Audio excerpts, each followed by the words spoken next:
Hello and happy Friday. Welcome to the channel, Fridays with Brandon, and today is episode number 109 of Fluke Fridays. Today what we're going to go over is the application of the Fluke wire tracers, both the 2052 and the 2062. We're going to go over some of the most common applications. We're going to go over how do you find a breaker, how do you map a circuit, and how do you use different features to do that. So let's jump into it. I'm just doing a voiceover of a video I took the other day. Okay, now we're in this industrial building. I'm going to hook up with the blade probes into this GFCI outlet. And the reason I'm putting the black and the red into the same outlet instead of connecting to a separate ground is because it is a GFCI, and if you use a separate ground, you will trip that and you won't be able to trace the GFCI outlet. Otherwise, if it's a non-GFCI outlet, go ahead and connect with a separate ground using the alligator clips by connecting to the conduit or some other ground source. Now I just plugged into the top of this transmitter. You'll notice this transmitter is the same whether you have the 2052 or the 2062 kit. And you see I'm now clicking, I turned it on, click that button, now I'm transmitting a signal. And the frequency is based on whether it's energized or de-energized. And that triangle there at the top of the screen, top of the transmitter, that indicates that we are on a energized circuit.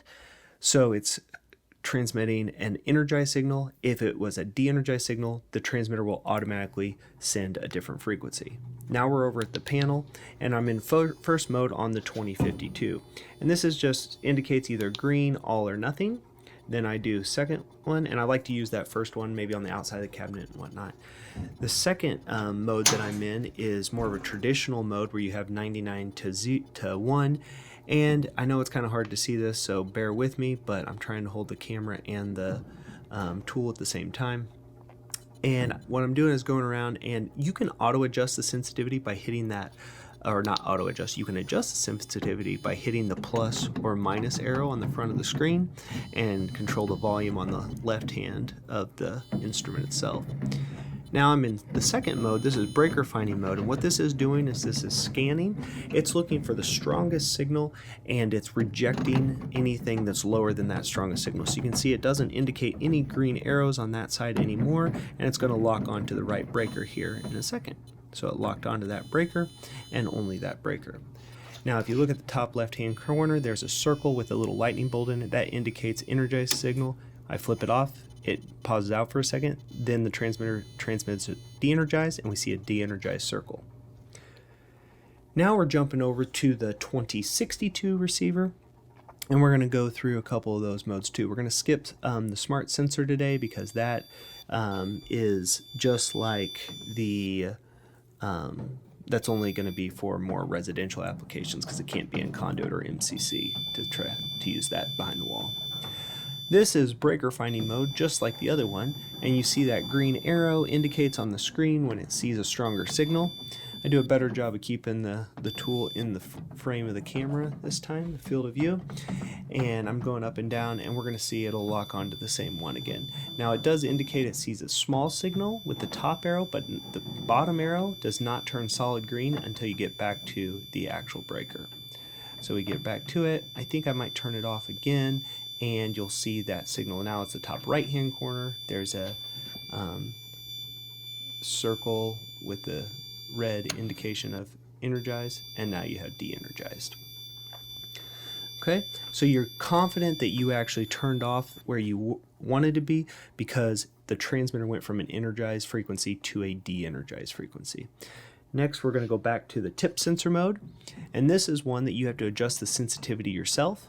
And I think I realized that I'm on really, really low sensitivity and I need to change it. I am, it was transmitting only at the de-energized right now, so I go ahead and flip it back over so that we can see an energized signal. And because my sensitivity is so low, it just like locks onto the breaker and it's not too difficult. But I'm going to mess with the sensitivity because this is more like how you would really use it. You would, as you max it out, you're going to lower the sensitivity till you get to about half. Then you go to the next breaker. If it maxes out again, you lower it because you want the strongest signal. You want to adjust your sensitivity to where the strongest signal you can see is about 50%, so you can see it either rising or lowering on other breakers around it, and you can narrow in. I like the breaker finding mode better. I think that it's superior and it's much faster. I was also, this is just showing de-energized, I was also able to be at an industrial plant this last week, and it was interesting. I was in the maintenance office, and using the standard mode, this mode that I'm using, I could not find anything. Even the first two modes, I could not find anything in this panel, in this maintenance shop. But then I switched over to breaker mode and I could find the breaker with ease. So I would just encourage you guys, even if you don't see any signal with the first two modes, try the breaker finding mode. There's a chance that you could find it, and I think that that's also something that differentiates this Fluke product from other products on the market that don't have a breaker finding mode, because if it wasn't for the breaker finding mode at this industrial plant the other day, I couldn't have found the breaker in the cabinet. I would have just not known how to do it. So you can see I'm just adjusting the sensitivity right now, and you can see it's de-energized because I just turned it off, and you can see that in the top left-hand corner, Mapping the circuit. signal. So I just gave myself some notes. We're in the application of mapping a circuit. So if you look at the instruction manual, you'll see you're going to take the i400 that comes with it, plug it into the transmitter, and then you're going to send that signal to, you're going to clamp over the wire coming out of the breaker. And now I'm back to the outlet where I'm plugged in with the blade probes. And what I'm doing is I'm just bringing those wires out to me, because if you just hold it over the outlet, you can almost never get a signal because it's not a super strong signal. But if you bring it out to you on a wire like this, then you can. I don't love that when doing this application, the mapping application, I don't love that second mode where you see 99 to 1. I like either the first mode or the third mode, so you get a strong green signal, either all or nothing. That gives me more confidence that yes, I got something, or no, I didn't. And you're going to see the same thing with this, the 2062. I prefer, even though I can get a signal if I turn up the sensitivity really high, it doesn't give me a lot of confidence seeing that small signal.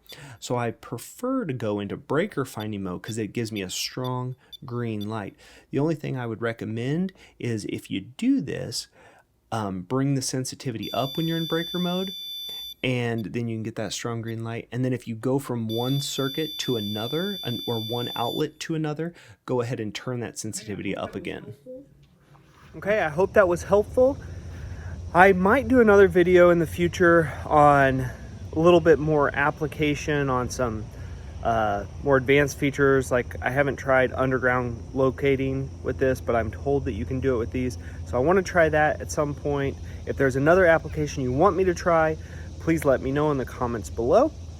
And I will also do an unboxing of the 2062 at some point. If you like this video, don't forget to give me a thumbs up. And also, if you watch more than 3 videos, don't forget to hit subscribe because it's free to you and it really helps the channel a lot. Thanks everyone. Take care.